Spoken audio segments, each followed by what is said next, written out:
நீலகிரி மாவட்டத்தினுடைய புத்தகத் திருவிழா 4வது முறையாக நடைபெறுகிற இந்த இனிய விழாவுக்கு இன்றைய தினம் ஒருங்கிணைப்பாளர்களாக திகழக்கூடிய காவல்துறை நண்பர்களுக்கும் தீயணைப்புத்துறை நண்பர்களுக்கும் என்னுடைய முதற்கண் வணக்கத்தை அன்போடு தெரிவித்துக் கொள்வதிலே பெருமைப்படுகிறேன். வருவாய்த்துறை சார்ந்த பொறுப்பாளர்களுக்கும் மற்றும் இந்த அரங்கத்தில் இருக்கக்கூடிய பல்வேறு துறை சார்ந்த வல்லுநர்களாக விளங்கக்கூடிய சகோதரிகளுக்கும் சகோதரர்களுக்கும் சிறப்பு அழைப்பாளர்களாக வருகை தந்திருக்கக்கூடிய பெருமக்களுக்கும் கூடலூரிலே இருந்து இங்கே வருகை தந்து அருகாமையில் நான் வருகிற இடங்களுக்கெல்லாம் வருகை தந்து சிறப்பிக்கக்கூடிய ஒரு பெருமையான மனம் படைத்திருக்கக்கூடிய ஆசிரியர் பெருந்தகை என் தம்பி அருண் அவர்களுக்கும் என்னுடைய அன்பான வணக்கத்தை பணிவோடு தெரிவித்துக் கொள்வதிலே மகிழ்ச்சி அடைகிறேன். நம்முடைய மாவட்ட ஆட்சியர் அலுவலகத்திலிருந்து பல பொறுப்புகளை ஏற்றுக்கொண்டு செயல்படுகிற அனைவருக்கும் என்னுடைய நன்றியை தெரிவித்துக் கொண்டு இன்றைக்கு சிறப்பானதொரு வரவேற்புரையை நிகழ்த்தி அமர்ந்திருக்கக்கூடிய அன்பு சகோதரியார் நீலகிரி மாவட்டத்தினுடைய கூடுதல் காவல் கண்காணிப்பாளராக திகழக்கூடிய திருமதி நித்யா ஆய்வாளர் அவர்களுக்கு என்னுடைய அன்பு கலந்த வணக்கத்தை தெரிவிப்பதிலே மகிழ்ச்சி அடைகிறேன். ஏன்னா என் மருமக பேரும் நித்யா தான்.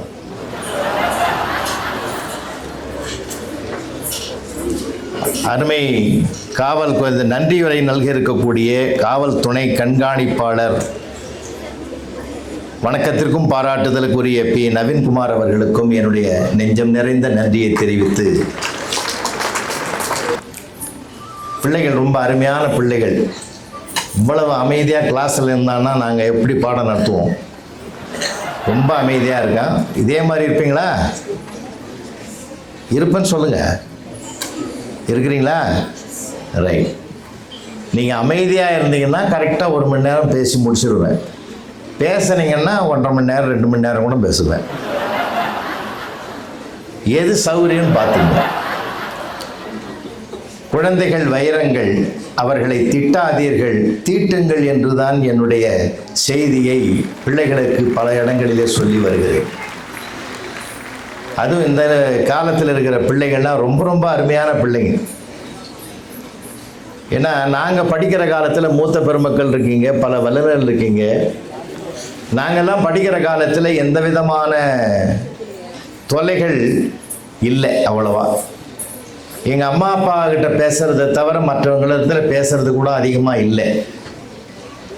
ஆனால் இன்றைக்கு எத்தனை தொல்லைகள் இருக்க வேண்டுமோ அத்தனை தொல்லைகளும் இருக்கிறது. திரும்பினா செல்போன் தொந்தரவு, நேராக பார்த்தா டிவி தொந்தரவு, எல்லாம் இருக்குது. அழகான புத்தகம் கடைகள்லாம் நான் ஒரு பார்வையிட்டேன். ஒரு மனிதனை மலை உச்சிக்கு கொண்டு போகிற மகத்துவம் பெற்ற புத்தகங்களை எல்லாம் ஒரு மலை உச்சியிலே கொண்டு வந்திருக்கிற அழகை நான் பார்த்து பார்த்து மகிழ்ந்தேன். ஆனால் என்ன ஒரு சங்கடம், அங்கே புத்தகத்தெல்லாம் பார்க்குற போது புத்தகம் வாசிக்கலாம் வா என்று அழைக்கிறது, செல்போனோ வா சிக்கலாம் என்று அழைக்கிறது. அது வாசிக்கலாம்னு கூப்பிடுது, இது வா சிக்கலாம்னு கூப்பிடுது. ஏன்னா இன்னைக்கு செல்போன் படுத்த சிரமங்கள் உங்களுக்கு என்னன்னு தெரியும். அன்னைக்கு எங்கள் அம்மா என்னுடைய வயசில் இருக்கிறவங்களுக்கெல்லாம் தாய் தான் குழந்தைய வளர்த்தா. இன்னைக்கு எல்லா குழந்தைகளையும் செல்ஃபோன் தான் வளர்க்குது. எந்த குழந்தையும் இப்போ கூட மதியம் சாப்பிட போனேன், ஊட்டி மலை கூட அதற்கு விதிவிலக்கல்லன்னு ஒரு காட்சியை பார்த்து சின்ன பிள்ளை செல்ஃபோனை பார்த்து தான் சாப்பிட்டுங்குது. அப்போ இந்த செல்ஃபோன் என்பது நீக்கமர நிறைந்திருக்கக்கூடிய ஒரு முதல் எதிரியாக இன்னைக்கு குழந்தைகளுக்கு இருக்குது. வேறு வழி இல்லை. அதையும் மீறி என் பிள்ளைகள் அறிவாளிகளாக வருகிறார்கள் என்றால், நல்ல பிள்ளைகளாக வருகிறார்கள் என்றால் உண்மையிலேயே இந்த பிள்ளைகளை பாராட்டணுன்றது தான் என்னுடைய ஒரு தாழ்மையான வேண்டுகோள். நிறைய இடத்துல பிள்ளைகள் கெட்டு போச்சு. இந்த பிள்ளைகள் கெடல, கருவிகள் அதுக்கு தாக்கம் நிறைய போச்சு. இப்போ இருக்கிறது மறுக்கவும் முடியாது, கருவிகள் இல்லாத நம்மளால வாழ முடியாது. உலகமே இதுக்குள்ள இருக்கு இல்லையா? இருக்கா இல்லையா? இது உள்ளங்கையில் இருந்தால் உலகம் முழுவதையும் பற்றி நமக்கு தெரியும். இதை கீழே வச்சிங்கன்னா தான் உங்களை சுற்றி என்ன நடக்குதுன்னு தெரியும். நிறைய பேருக்கு நம்ம சுற்றி என்ன நடக்குதுன்னு தெரியாமலேயே உலகத்தை பார்த்துக்கணும். ரொம்ப வருத்தமான நிலையை தான் இன்னைக்கு கொண்டு போயிட்டு இருக்கு செல்போன். சமீபத்தில் விநாயகர் சதுர்த்தி அன்னைக்கு மயிலாப்பூர் லெஸ் கார்னரில் இருக்கிற விநாயகர் கோயிலில் சாமி கும்பிடலான்னு போனேன். ஒரு பையன் என் காதில் விடுற மாதிரி சத்தமாக சொன்னான், பிள்ளையாரப்பா, உக்ரைனுக்கு ரஷ்யாவுக்கு நடந்துக்கிற சண்டையை நிறுத்திடு, ரொம்ப கஷ்டமாக இருக்குது, நிறுத்திருந்தான். பரவாயில்ல, ரொம்ப மனிதநேயத்தோட பிள்ளையார்கிட்ட வேண்டுதல் வைக்கிறான்னு சொல்லி அவனை தனியாக கூப்பிட்டு பாராட்டி அன்னைக்கு மேடையில் கிடைச்ச ஒரு பொன்னாடை எடுத்து அவனுக்கு போத்தினேன். உன் மனித நேயத்தை ரொம்ப மதிக்கிறேன்டான்னு. அதெல்லாம் ஒன்றும் இல்லை சார், அப்படி ஒரு சண்டை நடந்தால் உன்ன மாதிரி ஒரு வாத்தியார் பாடம் எழுதிடுவார், அது ஏன் படிக்கிறது? ஏற்கனவே 2 சண்டை நடந்து எங்கள் மண்டை காயுது. அந்த வருஷம் நான் போர் சண்டையில் இப்போ சேர்ந்தவன், அவனெல்லாம் ஞாபகம் வச்சுக்க முடியல. போன டெஸ்ட்டில் கூட எங்கள் டீச்சர் 2ஆம் உலக போர் ஏன் நடந்ததுன்னு கேட்டாங்க. முதல் உலக போர் சரியாக நடக்காததுனால 2ஆம் உலக போர் நடந்ததுன்னு நான் எழுதினேன். கூப்பிட்டு வச்சு ஒரு 4 தட்டு தட்டாங்க. ஏன் சார் இப்படிலாம் சண்டையை வச்சு வளர்த்து அதை ஒரு பாடமாக எழுதி, மகா கஷ்டம் சார். அதனால தான் சார் பிள்ளையார்கிட்டையாவது, மனுஷன் சொன்னால் கேட்க மாட்டான், பிள்ளையார்கிட்டையாவது சொல்லி வைப்போமேன்னு சொல்லி வச்சோம். பிள்ளைகளுடைய வருத்தங்கள் இன்றைக்கி நிறையா இருக்குது. படிக்கிறதுன்றதுனாக்க வெறும் புத்தகம் படிக்கிறது, பாடப்புத்தகம் படிக்கிறது, மார்க் வாங்கிறது மட்டும்தான் பிள்ளைகளுக்கு தெரியுது. இன்னைக்கு அதையும் தாண்டி இந்த உலகத்தை படிக்க வேண்டும் என்பதற்காகத்தான் இந்த புத்தக திருவிழாக்களை மாவட்டந்தோறும் நடத்த வேண்டும் என்று இளமை காலத்தில் வளமானது எது என்றால் கல்வி ஒன்றுதான் என்ற கருத்தை கையில் எடுத்துக்கொண்டு மாண்புமிகு தமிழக முதல்வர் அவர்கள் அவருடைய வழிகாட்டுதலில் தான் இது மாவட்டந்தோறும் சிறப்பாக நடந்து கொண்டிருக்கிறது. அப்படிப்பட்ட ஒரு பெருமையான சிறப்பு தான் இந்த புத்தக திருவிழாவுடைய அமைப்பு. பெரியவர்களுக்காக நான் இந்த செய்தியை சொல்றேன். இந்திய திருநாட்டிலேயே முதலாக வாழ்கிற வீட்டிலேயே ஒரு புத்தக நிலையத்தை, ஒரு லைப்ரரியை கொண்டு வந்து முதல் ஏற்படுத்தியவர் மூதறிஞர் ராஜாஜி அவர்கள். தான் வீட்டில் ஒரு பகுதியை ஒதுக்கினார், புத்தகங்களுக்குன்னு ஒரு பகுதியை ஒதுக்கினார். நம்ம பூஜை அறை வைப்போம், சமையல் அறை வைப்போம், கலந்துரையாடலுக்கு அறை வைப்போம். ஆனால் அவர் முதலாக இதை சிந்தித்து செயல்படுத்தி பல ஆயிரம் நூல்களை கொண்டு வந்து வீட்டில் சேகரித்து வைத்தார்.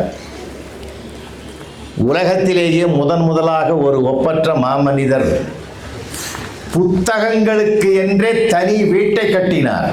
பக்கத்து வீட்டு தான் வீட்டுக்கு பக்கத்திலே இன்னொரு வீட்டை கட்டினார். புத்தகங்களுக்கென்றே உலக புத்தகங்கள் அத்தனையும் கொண்டு வந்து சேர்த்து வைத்தார்.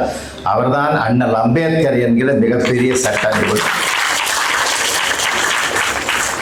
பேரறிஞர் அண்ணா அவர்களும் அண்ணல் அம்பேத்கர் அவர்களும் ஒரு நூலகத்துக்கு உள்ளே நுழைந்தால் அவர்கள் எப்பொழுது படித்து முடித்து வெளியிலே வருகிறார்களோ அதற்கு பிறகுதான் அந்த நூலகமே மூடப்படும்.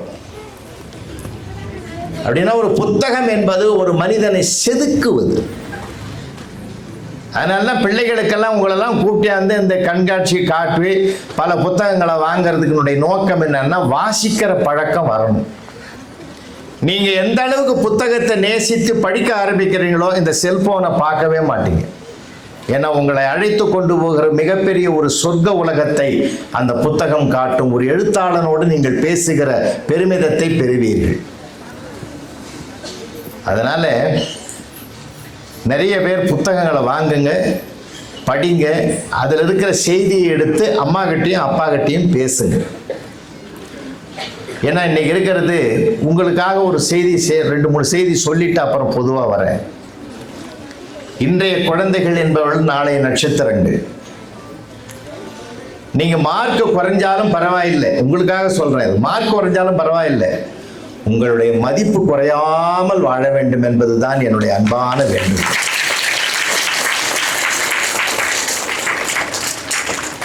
ஏன்னா அந்த மதிப்பு தான் மிக மிக முக்கியமானது. அந்த மதிப்பு இயல்பாக அமைந்து விட்டால் நிறைய மார்க்கை நீங்களே வாங்கிடுவீங்க. உங்களுக்கு உலகத்திலே முதலாக ரோல் மாடலின் யார் என்பதையே தேர்ந்தெடுக்க முடியாத அளவுக்கு இன்றைய இளைஞன் திறனறி கொண்டிருக்கிறான்.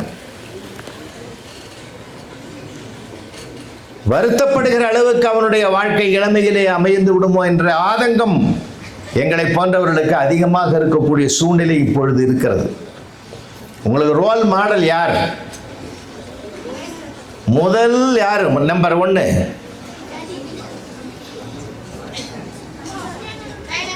யார் சொல்லுங்க பார்ப்போம்.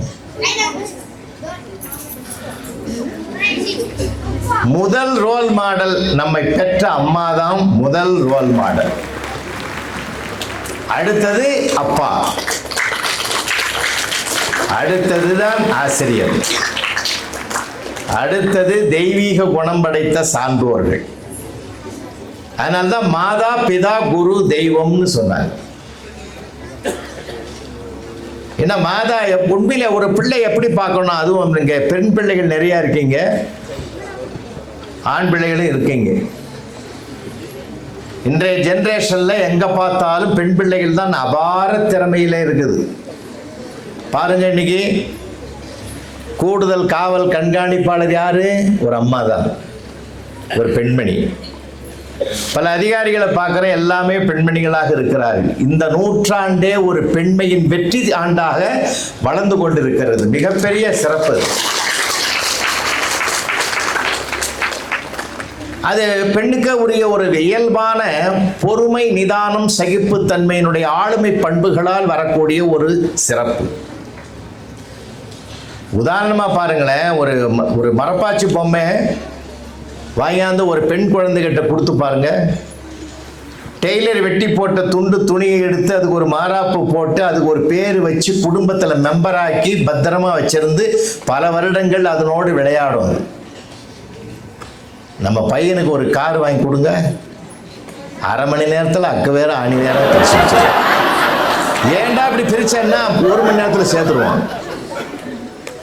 எனக்கு தெரிஞ்ச ஒரு நண்பர் விழுப்புரத்துல இருந்து அந்த ஹைவேஸில் வரும்போது ஒன்லி காஃபி கடையில் போயிட்டு ஒரு பொம்மை வாங்கிட்டு வந்தார், மண் பொம்மை. அழகழகா இருக்கேன்னு மண் பொம்மை வாங்கிட்டு வந்து காலையில் கொடுத்துட்டு ஆஃபீஸுக்கு போயிட்டாரு. சாயந்தரம் வந்து பார்க்குற சுக்கு நூறாக உடச்சி வச்சுக்கலாம். மறுநாள் பிளாஸ்டிக் பொம்மை வாங்கி வந்தார், அதையும் பார்ட்டாக பிரித்து கொளுத்தி வச்சுக்கலாம். இவனை என்ன செய்யறதுன்னு தெரியாமல் அவர் என்ன பண்ணார், 3ஆவது நாள் ஒரு இரும்பு பொம்மையை வாங்கியாந்து கொடுத்தாரு. என்னதான் பண்ணுறான் பார்க்கலான்னு. சாயந்தரம் வந்து பார்க்குறாரு, டிவி ஒழிஞ்சிருக்குது, ஃப்ரிட்ஜு ஒழிஞ்சிருக்குது. அந்த இரும்பு பொம்மையை வச்சு எல்லாத்தையும் உடச்சிக்கிறான். அவனை என்னதான் பண்ணுறது? ஏன்னா நம்ம பிள்ளைகளுக்கு எப்படியுமே இந்த வன்மையான செயல்கள் அங்கே இருக்கும், இது மென்மையான செயல்கள் இங்கே இருக்கும். அதனால்தான் பாரதி கூட பார்த்தீங்கன்னா பாரதியார் பாடின பாட்டெல்லாம் பெரும்பாலும் பெண்ணிடத்தில் சொல்வதாகத்தான் அமையும். பெண்கிட்ட தான் சொல்லுவான், ஒரு பெண்கிட்ட தான் போய் சொல்லுவான். பெரிய செய்தியை கொண்டு வந்து சின்ன பிள்ளைகிட்ட சொல்லுவான். ஜாதிகள் இல்லையடி பாப்பா, குழந்தைகிட்ட போய் சொல்ற செய்தியாது. ஜாதிகள் இல்லையடி பாப்பா. ஏன் பெண் குழந்தைகிட்ட சொன்னான் தெரியுமா? பையன்கிட்ட சொன்னாலும் ஒரு காலகட்டத்தில் பெருமாள்னு ஒரு வைத்தியநாதன் ஒருத்தர் இருந்தார்னா 40 வயசுக்கு மேலே வைத்தியநாத ஐயர், வைத்தியநாத படையாட்சி, வைத்தியநாத கவுண்டர், வைத்தியநாத செட்டியார் அப்படின்ற பட்ட பெயர் வந்துடும். ஆனால் கமலான்னு ஒரு பெண் குழந்தை பருவத்திலும் கமலாதான், 90 வயதிலும் கமலா அம்மாள் தான். பெயரளவில் கூட பெயரில் சாதியை சேர்க்காத ஒரு ஜாதி பெண் ஜாதி என்பதனால் தான் பெண் குழந்தை இடத்தில் சாதிகள் இல்லையடி பாப்பா, நீ தான் அதை உருவாக்கணும் ஒரு சமுதாயத்துக்கு பாரதி சொன்னோம். அதனால நிறைய பொறுப்புகள் நிறைய இருக்கு. இப்போ படிச்சு மார்க் வாங்கினா மட்டும் போராது, இந்த பண்பாட்டையும் கலாச்சாரத்தையும் நம்ம காப்பாற்றக்கூடிய சிறப்பு நம்ம பிள்ளைகளுக்கு வரணும். ஏன் நான் சொல்றேன் அம்மா ரோல் மாடல் அப்பா ரோல் மாடல்னா, அவங்க எப்படி இருந்தால்தான் இந்த பிள்ளைகள் உருவாவார்கள். ஒரு சின்ன உதாரணம் சொன்னா புரிஞ்சுக்குவேன்னு நினைக்கிறேன். ஒரு 4ஆம் கிளாஸ் பையன் 4th படிக்கிறான். அம்மா கேட்டா 4 எத்தனை 10ன்னா ஏன்டா உங்க ஒப்பநாட்டமே பேசுகிற, அதனால சும்மா உட்காந்துக்கிறான் பாவம். அவனை கூப்பிட்டு வம்புக்கு இழுத்து மறுபடியும் கேட்குறான், அம்மா ப்ளீஸ் 4 4 எத்தனை? 10. சரியா கூட்டி சொல்கிறா. எப்படி கூட்டினாலும் 10 தான்மா. ஏன்டா இப்படி படுத்துற? நான் படுத்தலைம்மா, 10 நாளாக நான் உன்னை பார்க்குறேன். டெய்லி இந்த கூடையில் காய்கறி வச்சின்னு ஒரு அம்மா வருது, அது பார்சலாக பண்ணின்னு வருது. ஒவ்வொரு பார்சலை கேட்குற, உருளைக்கிழங்கு எவ்வளோன்னு கேட்ட ஒரு நாள். அந்த அம்மா 10 ரூபான்னு சொல்லுது, நீ 2 ரூபா குறைச்சி 8 ரூபாய்க்கு கேட்ட. ஒரு நாள் கீரை வாங்கினேன், 10 ரூபாய் சொல்லிச்சு, நீ 2 ரூபா குறைச்சி 8 ரூபாய்க்கு வாங்கினேன். 10 நாள் நான் உன்னை வாட்ச் பண்ணுறேன், 2 ரூபா குறைச்சி தான் நீ வாங்குற. இப்போ 4 4 8ன்னு நான் சொன்னால் நீ 2 குறைப்ப. ஆன்சர் தப்பாயிடும். இப்போ 4 4 10ன்னு நான் சொன்னேன்னா நீ 2 குறைச்சாலும் கரெக்ட் ஆன்சர் வந்துடும்.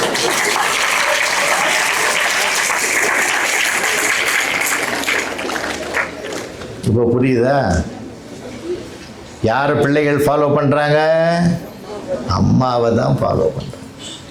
அதனால தான் எல்கேஜியிலிருந்து 5th ஸ்டாண்டர்ட் வரைக்கும் பெண் ஆசிரியர்களை நியமித்திருக்கிறார்கள். எங்கே ஆண் ஆசிரியர்கள் எல்கேஜியிலிருந்து 5th வரைக்கும் இருக்க மாட்டாங்க.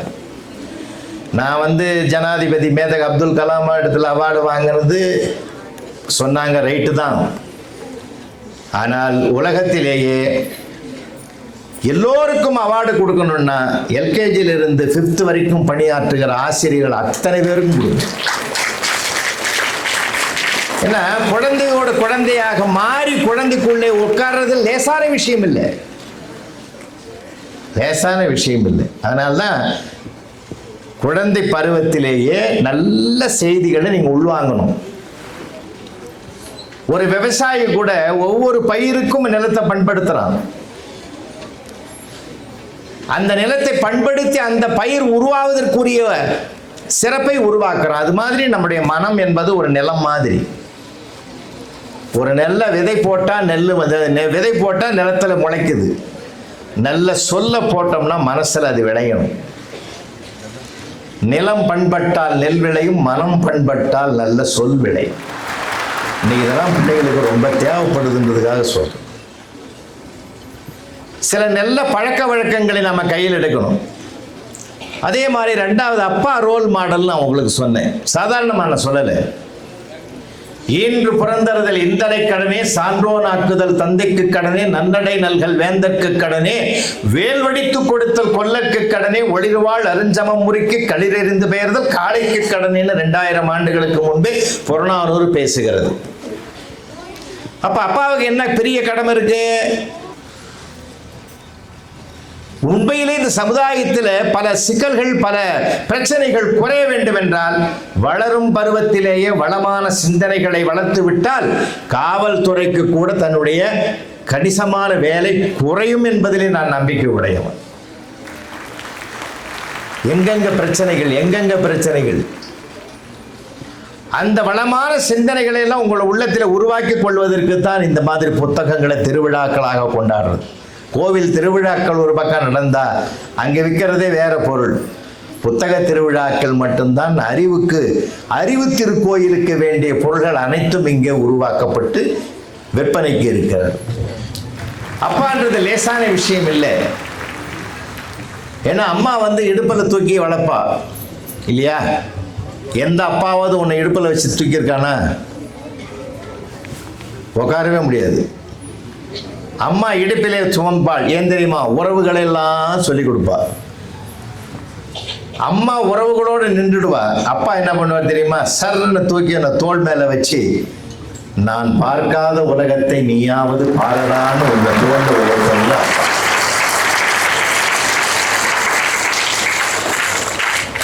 அவர் எப்படி ரோல் மாடல்? ஒரு பஸ்ஸில் ஒரு அப்பாவும் ஒரு பையனும் பஸ்ஸில் பயணம் பண்றாங்க. பையன் சின்ன பையன். அவர் கேட்குறாரு, கண்டக்டர் 2 டிக்கெட்டு கொடுங்க. கண்டக்டர் அந்த பையனை உத்து பார்க்குறாரு. சின்ன பையனாக இருக்கிறான், அவனுக்கு போய் அரை டிக்கெட்டு போதுமே. அப்பா சொன்னார், இல்லை சார் அவனுக்கு 8 வயசு ஆகுது, ஃபுல் டிக்கெட் கொடு. கண்டக்டர் சொல்கிறாரு, பார்த்தா அப்படி தெரியலையே சார். பரவாயில்ல சார், நீங்கள் வாங்கிக்க சார், அரை டிக்கெட்டே போதும். இல்லை சார், நீங்கள் ஃபுல் டிக்கெட்டே கொடுத்துருங்க.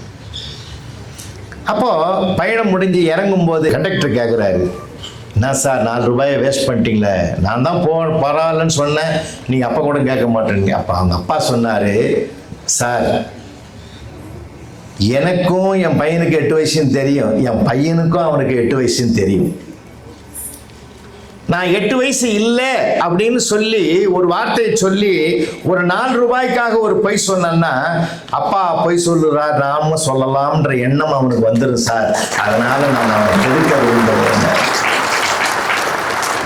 அப்பா ரோல் மாடல் இல்லையா? ஏன் இவ்வளவு கஷ்டப்பட்டு சொல்ல தெரியுமா? நீங்க எல்லாம் வீட்டுக்கு போனா இனி அம்மா என்ன சொன்னாலும் கேட்கணும், அப்பா என்ன சொன்னாலும் கேட்கணும். 3வது ஆசிரியர். அவங்களுக்கு என்ன கடமை தெரியுமா உங்களுக்கு? அம்மா இடுப்பில் சுமந்து உறவுகளை சொல்லிக் கொடுப்பாள், அப்பா தோளில் சுமந்து உலகத்தை காட்டுவார். ஆனால் ஆசிரியர்கள் மட்டும் இடுப்பிலும் சுமக்க மாட்டார்கள், தோளிலும் சுமக்க மாட்டார்கள்.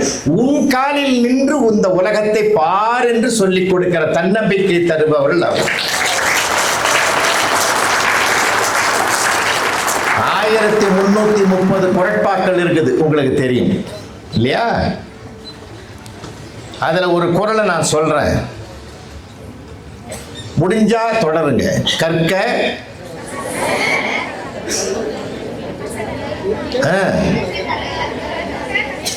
பரவாயில்லையே, நல்ல பிள்ளைகள் சொல்லிட்டீங்க. ஒரு இடத்துல நான் தான் கற்கன்னு, அவன் கற்க அமைதியாக, அப்புறம் கசடற, அவனும் கசடற. 7 நான் சொன்ன பிறகுதான் சொன்னான். உங்கள் தமிழாசிரியர்களை பாராட்டுகிறேன்.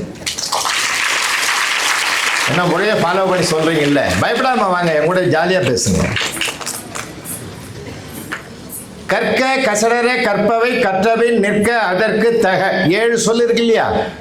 இந்த 7 சொல்லில் எங்கேயாவது துணைக்கால் இருக்கா? இல்லை. ஏன் தெரியுமா? கற்க வேண்டிய நூல்களை கற்று நிற்க வேண்டிய நெறியில் நிற்பவனுக்கு துணைக்கால் வேண்டாம், தன் காலே போதும் என்ற தன்னம்பிக்கை வலியுறுத்தும்.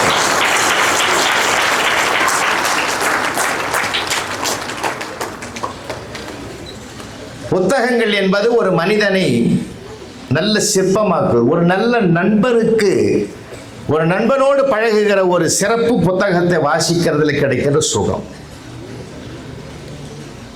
பொது அறிவுக்கான செய்திகள் நிறைய கிடைக்கணும். இன்னைக்கு உலகமே அறிவியலை நோக்கி பயணப்பட்டு கொண்டிருக்கிற ஒரு வாழ்க்கை தான் இன்னைக்கு அதிகமா இருக்கு. இப்ப ஏஐ வந்துடுத்து. 100 பேர் வேலை செய்யறது ஒரே ஒரு ஏஐ கருவி செஞ்சுட்டு போயிடும். ஆனால் அது எங்க ஆபத்துல போய் முடியணும் போது யாருக்கும் கண்டுபிடிக்க முடியாது. இப்போ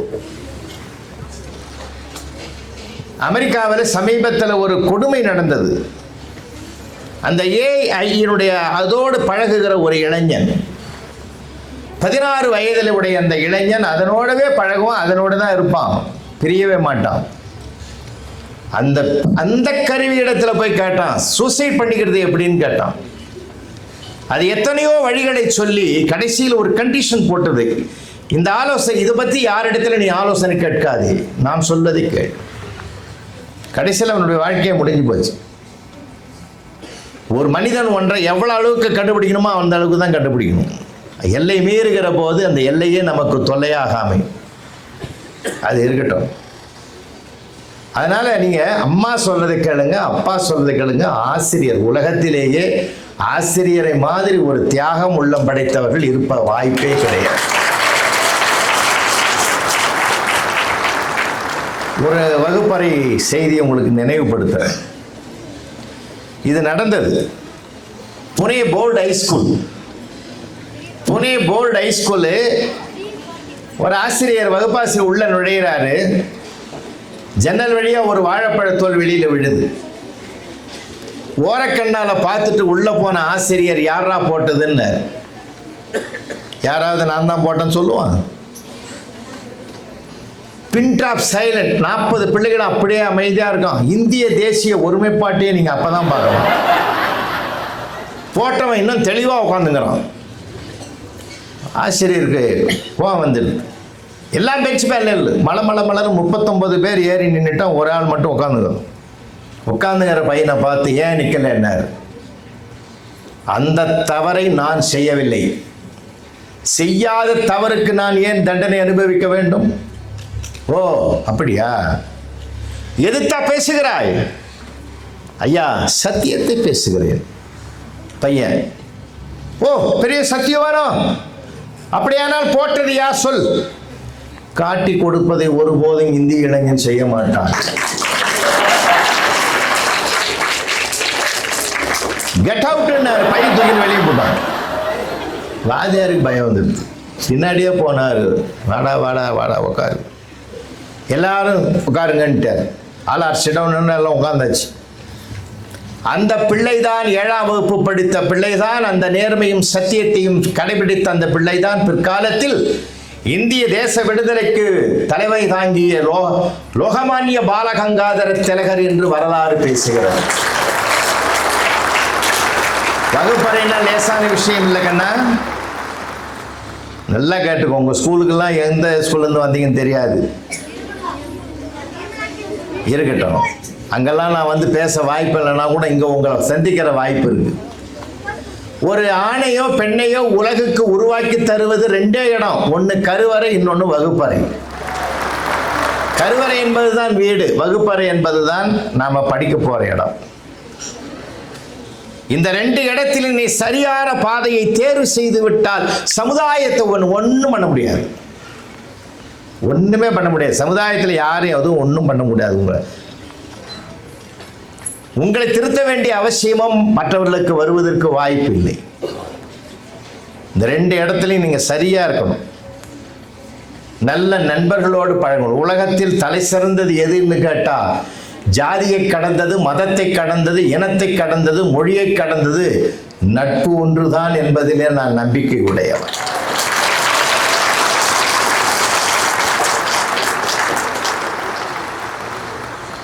யூடியூப்பில் நான் ஒரு தடவை பேசினது தான், இருந்தாலும் நான் உங்களுக்கு சின்ன குழந்தைங்கன்றதுக்காகத்தான் நான் என்னை மாற்றிக்கிட்டேன்.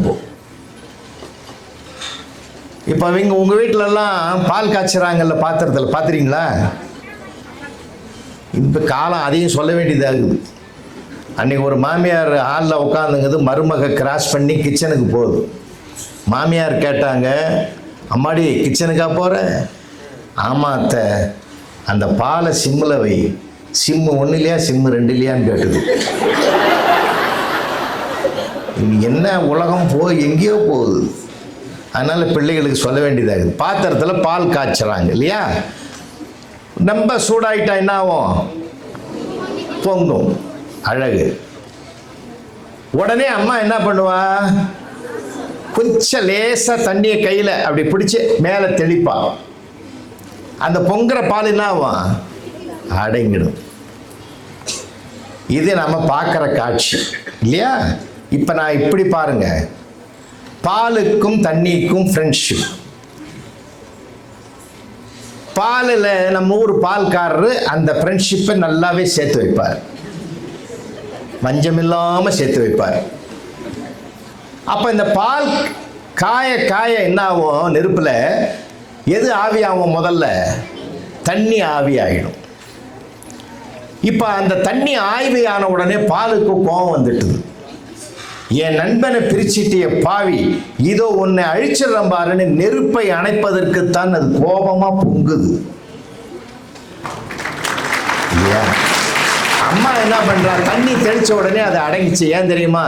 பிரிந்து போன நண்பன் வந்து விட்டான். உலகத்திலேயே பாலையும் தண்ணியும் எவ்வளவு கலந்தாலும் தண்ணி எது பால் எதுன்னு தெரியவே தெரியாது. அதுதான் என் நட்பு,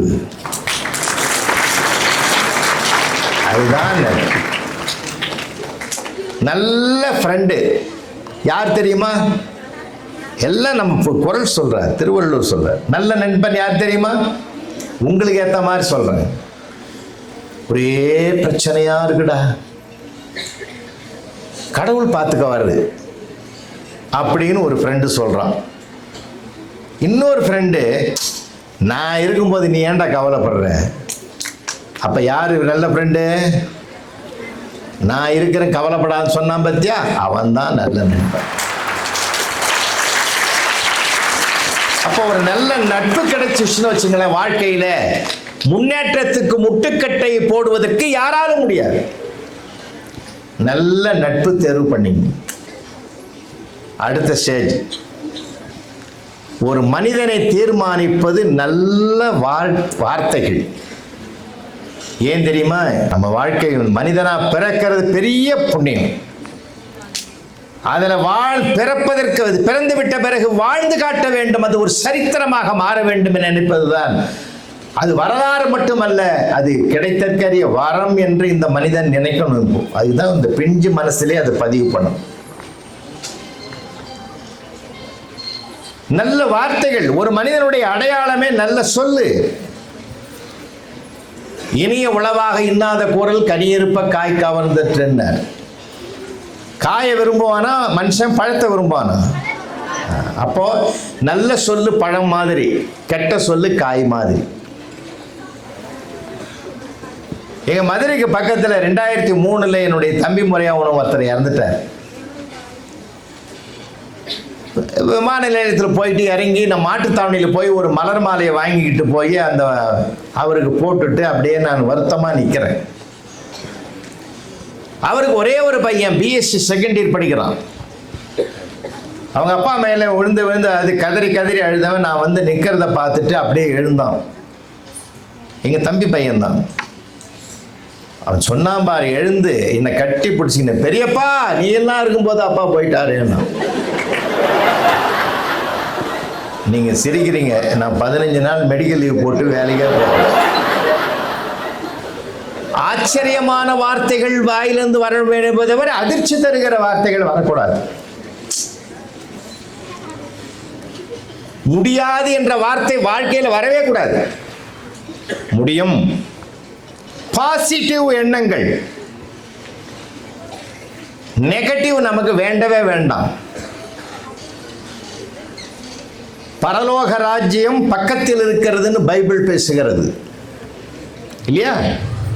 எவ்வளவு ஒரு மங்களமான வார்த்தை தெரியுமா? அது எங்கேயோ இருக்குது பரலோக ராஜ்யம். இல்லை, பரலோக ராஜ்யம் பக்கத்தில் இருக்கிறது. பாரம் சுமப்பவன் பாக்கியவான். என்ன ஒரு வார்த்தைகள், பைபிளுடைய வார்த்தைகள் அது. அப்ப மனிதனுடைய மனம்தான் எதையும் தீர்மானிக்குது. அடுத்த கட்டம், வார்த்தைகள் எங்கிருந்து வருது? எண்ணங்களினால் உருவாகுது. நல்ல எண்ணத்திலிருந்து வார்த்தைகள் வருகிறது. வார்த்தைகளே செயலுக்கு காரணமாக இருக்கிறது. அப்ப எண்ணம், சொல், செயல் 3 ஒண்ணா இருக்கணும். அப்பதான் ஒரு மனிதனுடைய வாழ்க்கையை உலகம் பாராட்டுகிற வாழ்க்கையாக அமையும்.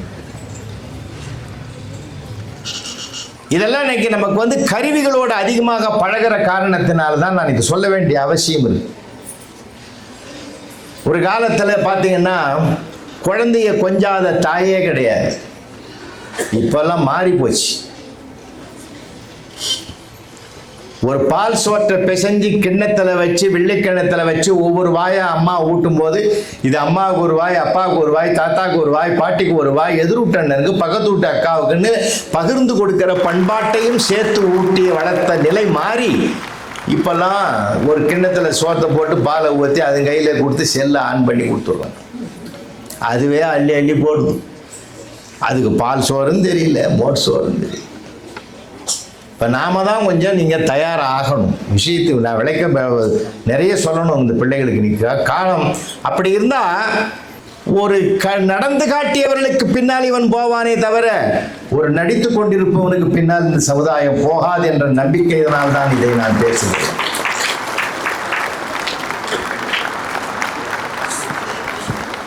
உங்களுக்குள்ள ஆயிரம் சிந்தனைகள் இருக்கு. என்னால முடியுமாலாம் நினைக்காதீங்க. ஒரு பெரிய கடத்தெருவுக்கு பக்கத்தில் ஒரு 100 பேர் கும்பலா இருக்கிறான். 6ஆம் கிளாஸ் வகுப்பு வரைக்கு போற ஒரு பிள்ளை பைய தூக்கின்னு வரும்போது அந்த கூட்டத்தை பார்க்கிறார். என்ன ஒரே கூட்டமா இருக்குதுன்றார்.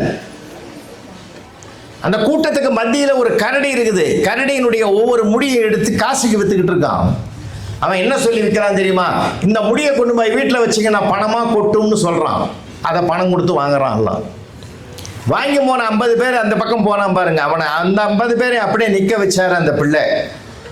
6th ஸ்டாண்டர்ட் படிக்கிற அந்த குழந்தை பிள்ளை நிற்க வச்சு, என்ன வாங்கிட்டு போறீங்க? கரடி முடி. ஏன் வாங்குறீங்க? அதை வாங்கி கொண்டு போய் வச்சா பணம் கொட்டும். கரடி முடியை வாங்கி கொண்டு போய் வீட்டில் வச்சா பணம் கொட்டும்னு காசு கொடுத்து வாங்குறியே, அந்த கரடியே அவன் வச்சுங்கிறான். ஏன்டா அவனுக்கு பணம் கொட்டல?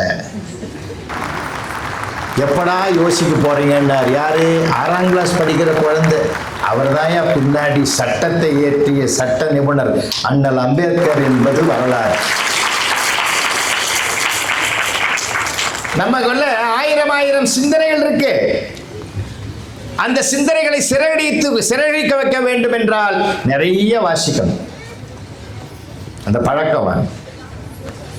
அப்ப நல்ல வாசிக்க எழுத்தாளனோடு பழக, நல்ல நண்பனோடு பழக, தாயின் அரவணைப்பில் பழக, தந்தையினுடைய வழிகாட்டுதலில் நடக்க, ஆசிரியனுடைய அத்தனை வார்த்தைகளையும் கேட்டு உள்வாங்க எண்ணங்கள் தூய்மையாகும். நல்ல சொற்கள் வளமாக வரும். வளமாக வருகிற சொற்களுக்கு பின்னால் நலமான செயல்கள் அமையும். ஆனால் தான் கிளாஸ் ரூம்ல 6th ஸ்டாண்டர்ட் நான் சொல்றது இதெல்லாம் நடந்த கதைகள். ஆசிரியர் கேட்கிறார் ஒரு பையனை எழுப்பி, தம்பி நீ அடர்ந்த காட்டு வழியா போற, உங்க அம்மாவும் அப்பாவும் கூட வராங்க, எதிரில் ஒரு சிங்கம் வருது, நீ அம்மாவை காப்பாத்துவியா அப்பாவை காப்பாத்துவியான்னு. அந்த பிள்ளை என்ன பதில் சொன்னார் தெரியுமா? ஒரே நேரத்தில் என் அம்மாவையும் அப்பாவையும் காப்பாற்றுவேன் ஐயா, சிங்கம் என்னை பார்க்குமாறு தனியாக அழைத்து கொண்டு போய் விடுவேன், எங்க அம்மாவும் அப்பாவும் சேஃப்டி. வாத்தியார் பார்த்த, சபாஷ், நீ தாண்டா இந்தியாவை காப்பாற்ற போற. அந்த பிள்ளைதான் அண்ணல் காந்தியடிகள் என்பது வரலாறு. இப்ப நீங்க யாருன்றது 50 வயசுக்கு மேல தெரியறது இல்ல, 5 வயசுல இருந்தே தெரிய ஆரம்பிக்கும். அந்த எண்ணங்கள் தான் ஒரு மனிதனை எப்படி உதயமாகும். எல்லாம் உங்களுக்குள்ள இருக்கு. நம்முடைய உள்ளம் உயர்வை நோக்கி போகணும், உயர்வை நோக்கி போகணும். இன்னொரு உதாரணம் சொல்றேன் பிள்ளைகளுக்கு, எல்லாருக்கும் சேர்த்து சொல்லும். ரத்தன் டாட்டா இருக்கிற காலம், உலக பணக்காரர். ரத்தன் டாட்டா இருக்கிற காலத்தில் ஒரு நிருபர் போய் பேட்டி எடுக்கிறார். ஒரு மருத்துவர் டாக்டரை பார்த்து கேட்கிறார், BMW கார் வாங்கணும்னா உங்களுக்கு எவ்வளவு நாள் ஆகும்னு. 1 வருடம் கஷ்டப்பட்டு உழைச்சி காசு சேர்த்து நான் வாங்கிடுவேன். ஒரு சிவில் இன்ஜினியரை போய் கேட்கிறார், 8 மாதத்திலே பல டெண்டர்களை எடுத்து நான் நிறைவேற்றி BMW கார் வாங்கிடுவேன். ஒரு ஆசிரியரை போய் கேட்கிறார், ரிட்டையர் ஆன பிற்பாடு வர்ற பென்ஷன் பணத்தை மற்ற பணத்தையும் எல்லாம் வச்சு தான் வாங்க முடியும், முடிஞ்சா வாங்குவோம், இல்லைன்னா இல்லை. ஒரு கிரிக்கெட் வீரரை போய் கேட்கிறார், 1 டே மேட்ச் போது நான் வாங்கிடுவேன். அப்ப ரத்தன் டாட்டாவை போய் கேட்டார், BMW கார் வாங்கணும் உங்களுக்கு எவ்வளவு நாள் ஆகும்? அவர் 5 மினிட்ஸ் ஆகும்னு எதிர்பார்த்தான். ஏன்னா அவ்வளவு ஒரு ஃபோன் பண்ணாலே அடுத்தது வந்து நிற்கும். அந்த மனுஷன் என்ன பண்ணார், 5 வருஷம் ஆகும்னார். கேட்டவன் நடுங்கி போயிட்டான். உலக பணக்கார வரிசையில் முதலிடத்தில் இருக்கக்கூடிய தகுதி படைத்த மனிதராக நீங்கள் 5 நிமிடத்தில் வாங்குவேன் என்று நீங்க அறிவிப்பு சொல்லுவீங்களா நினைச்சா 5 வருஷம் சொல்றீங்க. அப்ப ரத்தன் டாட்டா சொன்னாரு, BMW கார் கம்பெனி எவ்வளோ பெரிய கம்பெனி, அந்த கம்பெனியை வாங்கணும்னா எனக்கு 5 வருஷம் ஆகுயா.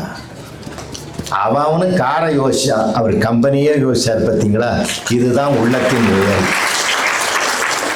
அதைத்தான் திருவள்ளுவர் 2000 வருஷத்துக்கு முந்தைய சொன்னார், வெள்ளத்தனைய மலர் நீட்டம் மாந்தர்தம் உள்ளத்தனையது உயர்வு. என்னுடைய உள்ளம் எந்த அளவுக்கு உயரமாக பயணப்படுகிறதோ அந்த அளவு உயரத்தை நான் எட்டுவேன். அதுதான் மிகச்சிறப்பு.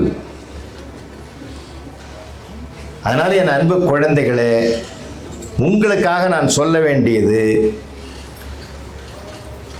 தாய், தந்தை, ஆசிரியன், நண்பன், நல்ல புத்தகம், இவர்களோடு நாம தினம் தொடர்பு கொள்ளணும். ஆனால் இங்கே நிறைய பெரியவங்க இருந்தால் அவங்களுக்கும் வேற பாதையை நான் சொல்லுவேன். இருக்கிறவங்களை வச்சு நான் ஒரு செய்தியும் சொல்கிறேன். பெரியவங்களும் அந்த பாதையை காட்டுவதற்கு தங்களை தயார்படுத்திக் கொள்ளணும். இதுவும் நடந்தது. நான் சொல்ல போவது இதுவும் நடந்தது. உலகத்தில் 2 செய்தியை நான் சொல்ல கடமைப்பட்டிருக்கேன். 4th ஸ்டாண்டர்ட் கிளாஸ் ரூம், வெள்ளிக்கிழமை டீச்சர் என்ன பண்ணாங்க, இந்த பீரியட் என்ன செய்யலாம் அப்படின்னு கேட்டபோது, எதனா ஒரு டாப்பிக்கில் பேசலாம் டீச்சர், கவிதை எழுதலாம் டீச்சர். பிள்ளைகள் ரொம்ப அழகாக எழுதுவான் தெரியுமா. இப்போ சமீபத்தில் கூட போலியோ சொட்டு மருந்து போட்டாங்க தெரியுமா உங்களுக்கு. ஒரு காலகட்டத்தில் நான் பணியாற்ற காலத்தில் 2000 ஒரு பையன் எழுதணும் 6ஆம் கிளாஸில். இந்த போலியோ பற்றி தான் எழுதுசோம். அவன் எழுதினான், சின்ன வயசில் உனக்கு வந்த போலியோ, இன்னும் உன்னை விட்டு அது போலியோ, சொட்டு மருந்து தொண்டைக்குள்ளே போலியோ, போன மருந்தும் ஒருவேளை போலியோ. போலி மருந்தா, என்ன அழகா. இதை விட யார் எழுத முடியா? இதை விட யார் எழுத முடியும்? கவிதை எழுதலாம் டீச்சர், பாட்டு பாடலாம் டீச்சர். சரி, ஒரு டாப்பிக்கில் எழுதலாம். A4 ஷீட்டை பாதியாக கட் பண்ணி எல்லா பிள்ளைகளுக்கும் கொடுத்து எழுத சொன்னாங்க டீச்சர். என்ன தலைப்பு? கடவுள் என் எதிரில் வந்தால் என்ன வரம் கேட்பாய். இதான். மலன்னு அவனும் எழுத ஆரம்பிச்சான். யார் யார் என்னென்ன எழுதியிருப்பான்னு உங்களுக்கு தெரியும். பசங்க எழுதுறதே தனி அழகு. இங்கே ஆசிரியர் பெருமக்கள் இருந்தால் உங்களை வணங்கி கேட்குறேன், தப்பாக பார்க்காதீங்க. இப்படியும் எழுத முடியுமான்னு யோசிங்க. ஏன்னா எனக்கு அவ்வளோ பேர் எழுதிக்கலாம். ஒரு பையன் ரோமன் லெட்டர் செகண்டுன்னு போட்டு ஒரு கேள்வி நம்பரை போட்டு ஆன்சர் எழுதிக்கலாம். கர்த்தரே, இந்த பேப்பரை திருத்துவர் பக்கத்தில் அமரும், அவர் செய்த பாவங்களை எல்லாம் மன்னித்தருளும். நான் செஞ்ச பாவம், அவன் தான் பாவம் செஞ்சுட்டு என்கிட்ட வந்துக்கிறான். அவர் செய்த பாவங்களை எல்லாம் மன்னித்தருளும் பெருமானே, அவர் திருக்கரங்களினால் எனக்கு வாழ்க்கை அள்ளி போட வைக்கிறார். அப்படி போட்டால் அவர் பிள்ளை படிக்கும் பள்ளியிலும் அப்படி போடுவார்கள் என்ற ஞானத்தை அவர்கள் இதயமாக்க வேண்டும். உமா வேற்றம் எழுதுறான் பாருங்க. இதுக்கு நான் படித்து சிரிச்சு கிடந்தேன். இப்படிலாம் கூடமா எழுத முடியும். விளையாட்டாக எழுதுவான் தெரியுமா உங்களுக்கு. இங்கே போய் டீச்சர் ஒருத்தங்க சாந்தகுமார்னு ஒரு அம்மா இருக்கு. ஒரு காலமும் நேரமும் கணக்கு கேட்டுது. 10 பேர் சேர்ந்து ஒரு தார் ரோடை 20 நாளில் போடுறாங்க. அதே ரோடை எத்தனை நாளில், 15 பேர் எத்தனை நாளில் போடுவாங்க. நம்ம எழுதிக்கிறோம். இது அனாவசியமான கேள்வி. ஏற்கனவே 10 பேர் போட்ட ரோடை மறுபடியும் இதுக்கு 15 பேர் போகிறாங்க. கீழே எழுதிக்கிறான், இது அரசாங்கத்துக்கு வீண் செலவுன்னு எழுதிக்கிறோம். அப்போ ஒரு தலைவன் அங்கே உருவாகிட்டான்னு நம்ம நினச்சிக்கலாம். அப்புறம் டீச்சர் வந்து என்கிட்ட, நீ செல்லம் கொடுத்து அந்த பசங்க பூரா அப்படி தான் வீணாக போயிட்டாங்க. அம்மா வீணாக போகலம்மா, சமுதாயம் வீணாகக்கூடாதுன்ற அக்கறையில் எழுதியிருக்காம்மா. ஃபுல் மார்க் போடுமா அவன். நீங்கள் போடுவீங்களா? நான் போட்டிருக்கிறேம்மா. காந்தி ஜெயந்தி குறிப்பு வரைன்னு கேட்டிருந்தேன். காந்தியை பற்றி 3 வரை எழுதி 4வது வரை எழுதிக்கலாம். ஜெயந்தியை பற்றி எனக்கு எதுவும் தெரியாது. அதனால விளையாட்டு தான். நீங்கள் அதை விட இன்னும் ஃபென்டாஸ்டிக் ஆன்சர்லாம் எழுதுவான் தெரியுமா. சிமெண்ட்டை தயாரிக்க வேண்டிய மூலப்பொருளை எழுதுங்கன்னு கேட்டிருந்தாங்க ஒரு டீச்சர். அவன் எழுதிக்கிறான், எந்தெந்த மூலப்பொருள்களை கொண்டு அது தயாரிக்கப்படுமோ அந்தந்த மூலப்பொருளால் அது தயாரிக்கப்படும். அவனும் அழிக்க வரல, இவங்களுக்கும் விடை கிடைக்கல. என்ன பண்ணுறதுன்னு என்ன கேட்டாங்க. அட்ஜஸ்ட் பண்ணி போடுங்கம்மா மார்க்குன்னு. பசங்க அப்படி தாங்க எழுதுவாங்க. மகிழ்ச்சியாக இருக்க எடுத்துக்கணும். குற்றமே பார்க்க முடியாது. அதனால தான் குணம் நாடி குற்றம் நாடி அவற்றுள் மிகை நாடி மிக்க குணம். குற்றத்தை கூட குணமாக பார்க்கக்கூடிய குணவான்களாக நம்ம மாறினாதான் நல்லதையே உருவாக்க முடியும். அப்போ அந்த டாப்பிக்கெல்லாம் எல்லாம் எழுதிட்டாச்சு. எழுதி வீட்டுக்கு அந்த அம்மா என்ன சொன்னாங்க, பீரியடு முடிஞ்சு போச்சுடா, சனி ஞாயிறு லீவு திருத்தி எடுத்துகிட்டு வரேன்னு பண்டெல்லாம் எடுத்து போட்டாங்க. ஞாயிற்றுக்கிழமை காலையில் உட்காடுறாங்க, பேப்பரை திருத்தல, டிஃபன் சாப்பிட்டு உட்காடுறாங்க. அவங்க ஹஸ்பண்டு ஒரு ஹையர் ஆஃபீஸர். அவர் சேரில் உட்காந்துங்கிறாரு, பேப்பர் படிச்சுக்கிட்டு. இந்த அம்மா ஃபஸ்ட்டு பேப்பரை எடுத்து படிச்சுட்டு அழறாங்க. வீட்டுக்காரர் பார்த்துட்டாரு. என்ன அழற? உன்னை திட்டி எழுதியிருக்கானோ? கண்ணாமலன் எதாவது எழுதியிருக்கானோ? இல்லைங்க. பின்ன ஏன் அழற? அவன் எழுதுனத படிக்கிறேன். கடவுளே, நீ என் எதிரில் வந்தால் நான் என்ன வரம் கேட்பேன் தெரியுமா? என்னை செல்போனாக மாற்றிவிடு என்ற வரத்தை தான் கேட்பேன். ஏன் தெரியுமா கடவுளே? எப்பொழுதும் என் அம்மா உள்ளங்கையில் வைத்துக் கொண்டு அதை பார்த்து பார்த்து சிரிக்கிறாள், அதனோடு தான் பேசுகிறாள். சமைக்கும் போதும் பார்க்கிறாள், சாப்பிடும் போதும் பார்க்கிறாள், உறங்கும் போது கூட அதை பக்கத்தில் வைத்துக் கொண்டு அரவணைத்து தூங்குகிறாள். அப்படியானால் என் அன்னையினுடைய பரிசத்திலிருந்து நான் விலகாமல் இருக்க வேண்டும் என்றால் என்னை செல்போனாக மாற்றிவிடு கடவுளே. இந்த வரம் தான் எனக்கு வேண்டும். கடவுளே, என் அப்பா மட்டும் என்ன லேசா? அலுவலகம் முடிந்த பிறகு 5 மணிக்கெல்லாம் என்னுடைய வீட்டுக்கு வந்தால் சோபாவில் உட்கார்ந்து கொண்டு ஆஃப் பண்ணி வச்சிருந்த செல்லை ஆன் பண்ணிட்டு அகில உலகமும் தொடர்பு கொண்டு பேசுவாரே தவிர எதிரில் உட்கார்ந்து ஹோம்ஒர்க் எழுதுகிற என்னை ஏறெடுத்தும் பார்க்க மாட்டார். என் அப்பாவிடத்திலும் அம்மாவிடத்திலும் இணை பெரியாமல் நான் இருக்க வேண்டும் என்றால் கடவுளை என்னை செல்போனாக மாற்றிடும். இதை பார்த்து தாங்க அழுதுட்டேன். அப்பா கோவம் வந்து அவருக்கு, கணவருக்கு, எழுந்துரு, அந்த வீட்டு அட்ரஸ் சைடு, அந்த குடும்பத்தையே உண்டிலன் பண்ற, அதெல்லாம் நடக்காதியா, அது நம்ம பையன்தான்.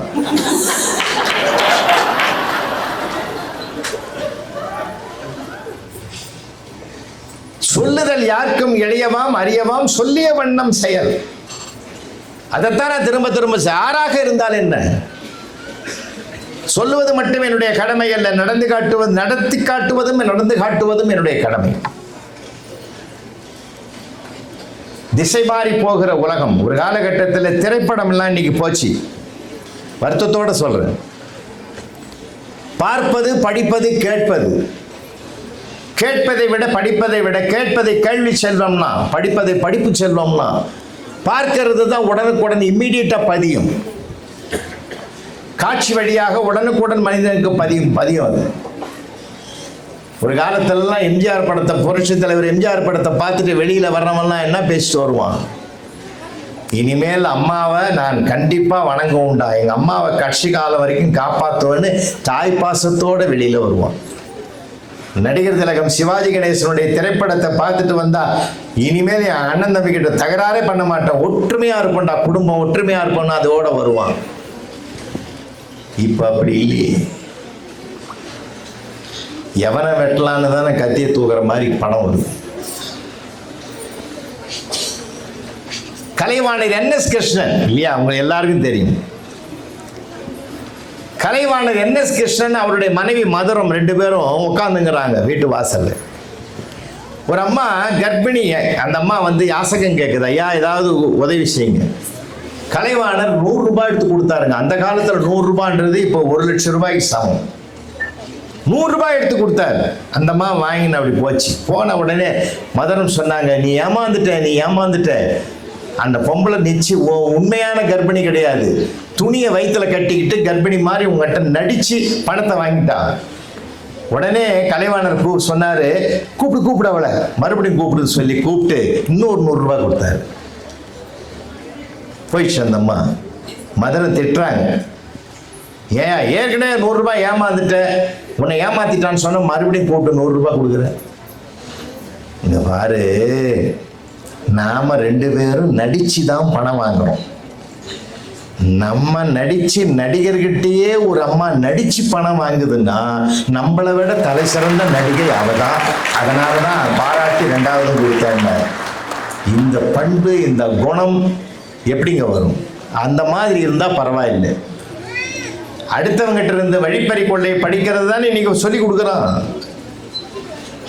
சமீபத்தில் வட மாநிலத்தில் நடந்த ஒரு தாயினுடைய கொலைக்கு கூட யார் காரணம்னா, ஒரு 100வது நாள் ஒரு படம் பார்த்துட்டு ஒரு மர்டர் பண்ணதுக்கு ஒரு காலகட்டத்தில் ஒருத்தர் ஸ்டேட்மெண்ட் கொடுத்தான். இன்னைக்கு இருக்கிறது சமூக சூழ்நிலைகள் தாறுமாறா இருக்கு. இன்னைக்கு இளைஞர்களை கரையேற்றி காப்பாற்றுவது தாயும் தந்தையும் ஆசிரியரும் புத்தகங்களும் தானே தவிர வேறு எந்த சாதனைகளாலும் அவர்களை சரிப்படுத்த முடியாது என்ற ஒரு நிலையை நோக்கி நாம பயணப்படுறோம். அதனாலதான் ஒவ்வொரு மாவட்டங்கள் தோறும் புத்தக திருவிழா.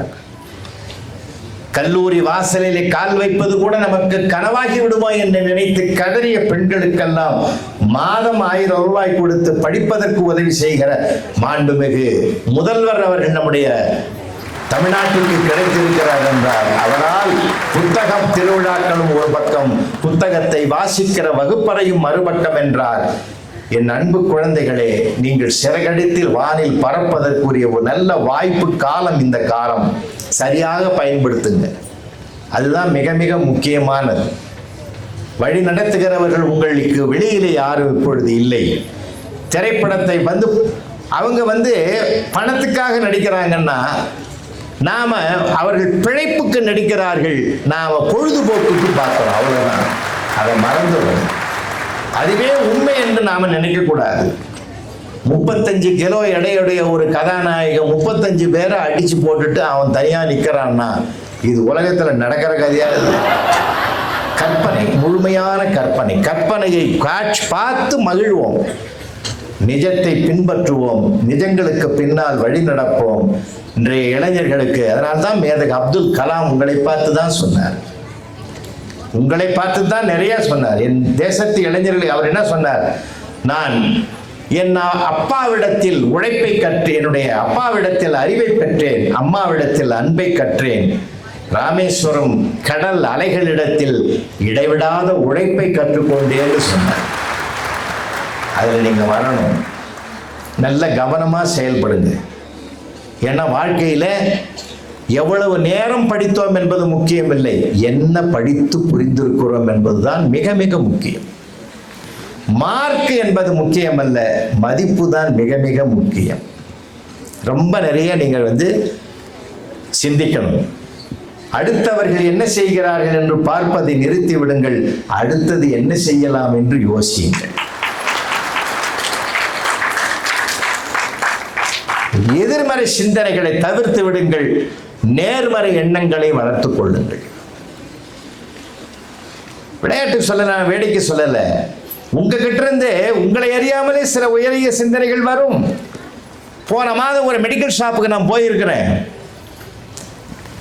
2nd ஸ்டாண்டர்ட் படிக்கிற சின்ன வாண்டு அவங்க அப்பாவோட கைப்பிடிச்சுன்னு வருது. ஷாப் வாசல்ல நிக்கிற, நானும் மாத்திரை வாங்க போயிருந்தேன். அவங்க அப்பா அது வீட்டில் எறும்பு தொந்தரவு பழகுது. எறும்பு மருந்து பாக்கெட்டில் வைப்பான்ல எறும்பு மருந்து, அதை வாங்கி போய் எறும்பு சாகடிக்கணும்னு நினைச்சவர் எறும்பு மருந்து இருக்குதான்னு கேட்டாரு. பையன் உடனே கேட்டாங்க ஒரு கேள்வி, ஏன்பா எறும்பு உடம்பு சரியில்லையா? ஏன்னா மாத்திரை எதுக்கு வாங்குறோம்? உடம்பு சரியா இல்லைன்னா சரியாக்கிறதுக்கு தானே மாத்திரை வாங்குறோம், மருந்து வாங்குறோம். அப்போ எறும்புக்கு உடம்பு சரியில்லையாப்பா, அதனால தான் மருந்து வாங்குறீங்களான்னு கேட்கிறான். அந்த அர்த்தத்தில் கேட்ட உடனே அப்பா ஒரு நிமிஷம் யோசிச்சாரு, எறும்பு மருந்து வேணாங்கன்னு ஓடி வந்துட்டார். ஏன் தெரியுமா? எறும்பை அழிக்கணும்னு நான் நினைக்கிறேன், அதை வாழ வைக்கணும்னு என் பிள்ளை நினைக்கிறான், அந்த நல்ல எண்ணத்தை நான் அழிக்க விரும்புகிறேன்னு தெரிவிட்டார். ஒரு சின்ன சொல்லுதான் ஒரு மனிதனை மாற்றும். ஒரு சின்ன வார்த்தைகள் தான் ஒரு மனிதனை சிற்பியாக்கும், சிற்பமாக்கும். உளி விழுவது வலியென அழும் கற்கள் சிற்பங்கள் ஆகாது. நீங்கள் எல்லாம் படிக்கட்டுகளாக ஆகுவதை விட கடவுள் வழிபடுகிற சிற்பங்கள் கடவுள் சிலைகளாக மாறுவதற்கு நல்ல பண்பாட்டை, நல்ல கலாச்சாரத்தை, நல்ல நாகரிகத்தை, நல்ல வார்த்தைகளை, நல்ல செயல்களை இளமை காலத்திலேயே எடுத்துக்கொண்டால் பிற்காலம் மிக மிக மிக மிக வளமாக இருக்கும். மேதகு அப்துல் கலாம் அவர்கள் அதற்கு மிகப்பெரிய முன் உதாரண புருஷர். இந்த நூற்றாண்டின் இளைஞர்களின் கதாநாயகர் அவர்தான் என்று நான் தீர்மானிப்பவன். அதனால நிறைய புத்தகங்களை வாங்க, தினம் படிங்க. நிறைய பேர் படிக்கிறதே இல்லை. இப்போ ரொம்ப வருத்தமா இருக்குது. நிறைய எழுதி பாருங்க ஐயா, நிறைய எழுதுறதும் கிடையாது. இப்போ ஒரு தடவை நான் மேடையில் சொன்னது தான், 6ஆம் வகுப்பு படிக்கிற ஒரு பையன் ராத்திரி 10:30 மணிக்கு அவங்க மிஸ்ஸுக்கு மெசேஜ் அனுப்பியிருக்கிறாங்க. 10:30 மணிக்கு மெசேஜ். இப்போ யார் இப்போ செல்ஃபோனில் இது பண்ணுறாங்க? இப்போ எல்லாமே எழுதுறது கிடையாது, செல்ஃபோனில் மெசேஜ் போகுது. இந்த செல்ஃபோன் படுத்துகிற பாடு இருக்குது கொஞ்சம் நஞ்சம் இல்லை. ஒரு அம்மா ராத்திரி 12:30 மணிக்கு எழுந்து மேக்கப் பண்ணுது, பொட்டு வைக்குது, பூ வைக்குது, லிப்ஸ்டிக் அடிக்குது, பூ வைக்குது, மேக்கப் பண்ணுது. அவன் வீட்டுக்காரனை கேட்டிருக்கிறான், அடுத்த ராத்திரியில் மேக்கப் பண்ணுறேன், ஒன்று யாரையும் பார்க்க போகிறான், வாயை மூடிப்படியா ஃபேஸ் லாக்கை வச்சுக்கிறேன், உத்து உத்து பார்க்குறேன், அது ஓப்பன் ஆக மாட்டேன்னுது. அது மேக்கப்போட பார்த்தா தான் ஓப்பன் ஆகும் போல இருக்குது. நான் படாத பாடுபட்டு மேக்கப் பண்ணுறேன், நீ கம்முனு படு. நாம சிரிச்சின்னா படுத்துங்கிறேன், நீ என்ன சிரிக்கிற மறுபடின்னா? ஒரிஜினல் மூஞ்சி செல்லுக்க பிடிக்கல, நான் 10 வருஷமா அவங்களோட குடும்பம் பண்ணுறேன்னு என்னை அட்ஜஸ்ட் பண்ணின்னு போகலாம். இந்த படுத்துகிற பாடுகுத கொஞ்சம் நெஞ்சம் இல்லையா அந்த செல்ஃபோன்? இன்னைக்கு செல்ஃபோன் செல்ஃபி எல்லாரும் பாரு, செல்ஃபி செல்ஃபி. குறிப்பாக பெண் குழந்தைகளுக்கு சொல்கிறேன், உங்கள் ஃபோட்டோவை யாருக்கும் கொடுக்க அனுமதிக்காதீர்கள். விளையாட்டுக்களை நான் சொல்றது, பல பேர் அந்த விபரீத விளைவுகளை நகரங்களில் அனுபவிக்கிறார்கள். அதனால நீங்க அதெல்லாம் ஆளாயிடக்கூடாது. அதனால வாழ்க்கையில கருவிகள் மத்தியில நீங்கள் அகப்பட்டு திணறுகிறீர்கள் என்பது எல்லாருக்கும் தெரியும். ஆனால் எண்ணங்கள் தூய்மையாவதற்கு சில நான் சொன்ன அத்தனையும் நீங்க ஃபாலோ பண்ணீங்கன்னா, பின்பற்றினீங்கன்னா, நிச்சயமாக நீங்களும் ஒரு வல்லுநர்களாக வருங்காலத்தில் வருவதற்கு வாய்ப்புகள் நிறைய இருக்கு. நான் லண்டன் 2 முறை நான் பயணம் பண்ணும்போது அங்கே இருக்கிற பள்ளிகளிலெல்லாம் சில சின்ன குழந்தைகள் பள்ளிக்கு தான் போயிருந்தேன். அவங்க எல்கேஜி ப்ரீகேஜியிலிருந்தே அந்த பிள்ளைகளுக்கு கொஞ்ச நாளைக்கு பாடமே கிடையாது. நல்ல பழக்க வழக்கங்கள் ஒழுக்கங்களை தான் ப்ராக்டிக்கலாக கற்றுக் கொடுக்குறாங்க. எப்படி சாப்பிடணும், எப்படி யூனிஃபார்ம் போடணும், எப்படி ட்ரெஸ் பண்ணணும், எப்படி குளிக்கணும், எப்படி வரிசை நிற்கணும், எப்படி எல்லாம் பழகணும், பேசணும், எல்லாத்தையும் சொல்லி கொடுக்குறாங்க. அதனால இன்னைக்கு அதுக்கு நம்ம இடத்துல வாய்ப்பு அதிகம் இருந்தால் இல்லாவிட்டாலும் நான் சொன்ன முறைகளையாவது அம்மாவிடத்திலும் அப்பாவிடத்திலும் ஆசிரியரிடத்திலும் புத்தகங்களோடும் பழகுங்கள். நிச்சயமான ஒரு புதிய பாதை உங்களுக்கு கிடைப்பதற்கு வாய்ப்புகள் நிறைய இருக்கு. அதனால நாமும் வெல்வோம், நாமும் நிச்சயமாக உயரத்தை பிடிப்போம்னு சொல்லி உங்களுக்குள்ளே ஒரு வைராகியத்தை வளர்த்து கொள்ளுங்கள். நிறைவாக ஒன்று சொல்லி நான் நிறைவு செய்கிறேன். கடின உழைப்பு வேற, கவன உழைப்பு வேற. சில பேர் நல்ல கடினமாக உழைப்பான், முன்னேற முடியாது. சில பேர் கவனமாக உழைப்பான். கவன உழைப்பு தான் வெற்றியை பெரும்பாலும் தரும். ஒரு உதாரணம், கற்பனையாக இருந்தாலும் அதில் இருக்கிற கருத்தை எடுத்துங்க. ஒரு ஹெலிகாப்டர், அந்த ஹெலிகாப்டரில் 3 ஆண்களும் ஒரு பெண்ணும் பயணம் பண்ணுறாங்க. எத்தனை பேர்? 3 ஆண்கள், 3 ஆண்கள் ஒரு பெண். ஹெலிகாப்டர் பைலட்டு அந்த ஹெலிகாப்டரை வேகமாக மேலே கொண்டு போயிட்டுருக்காரு. திடீர்னு பைலட் கத்துறாரு, ஹெலிகாப்டரில் கோளாறு, ரொம்ப சிரமமாக இருக்குது, நான் நூல் ஏணியை விடுறேன், நீங்கள் 4 பேரும் போய் பிடிச்சிங்க, பாதுகாப்பாக தூங்கிட்டே வருங்க, அப்படியே தரையில் இறங்கிடுறேன், நீங்கள் சேஃப்டியாக போயிடுங்கன்னு. நூல் ஏணியை விட்டாச்சு. மலைன்னு 3 ஆண்களும் பிடிச்சிக்கிட்டான். அந்த அம்மாவும் உடையாந்து பிடிச்சிக்கிச்சு. இப்போ டவுனில் வருது. மறுபடியும் பைலட்டு கத்துறார், பிரச்சனை பெருசாக போச்சு, வெயிட்டு தாங்கலை, யாராவது ஒருத்தர் கீழே விழுந்து உயிர் தியாகம் பண்ணுங்க, அப்போ தான் 4 பேராவது பழைக்கலான்னார். யாராவது விழுவானா? நிசப்தமாக இருக்கிற நேரத்தில் அந்த பெண்ணு தான் வாய் திறந்து பேசினா, சகோதரர்களே, நீங்கள் 4 பேர் பைலட்டு, நீங்கள் 3 பேர் ஆண்கள், 4 பேர் இருக்கீங்க, நான் ஒருத்தி தான் பெண்ணு. ஒரு பிரச்சனை, ஒரு துயரம் எதிர்கொண்டு வருகிறது என்றால் தாய் ஸ்தானத்தில் ஒரு பெண் உதவுவாள், இல்லைன்னா தாரம் மனைவி என்ற ஸ்தானத்தில் ஒரு பெண் உதவுவாள், இல்லைன்னா கூட பிறந்த சகோதரி என்ற ஸ்தானத்தில் உதவுவாள். உங்கள் சகோதரியாக நானே கீழே விழுகிறேன்னு அந்த அம்மா சொன்னாங்க. 3 ஆண்களும் கை தட்டினோம்.